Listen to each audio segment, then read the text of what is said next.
that's exactly what got me into real estate. I wasn't failing at my last job, I was actually succeeding in it. I came back to Connecticut and I started handing out gym passes on the side of the road for minimum wage.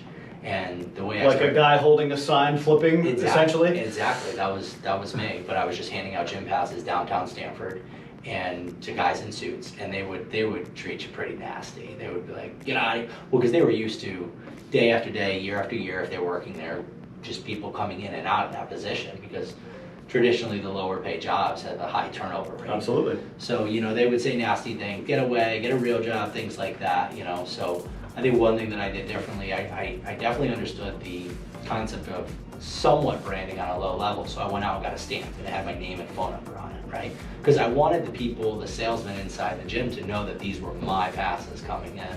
And it got to the point where I was just very outgoing and got people to start coming in, but they said, well, I don't want to renew this gym pass unless Alan's the one that the guy that engaged with me. I want him to, tour me, because you had to do a tour. Yep. Right? And then after you did the tour, you're supposed to sit them down and try to sell them the gym pass. It's a very hard close for those. There are hard sales and soft sales. That's like one of those sales. It's kind of like a car sale.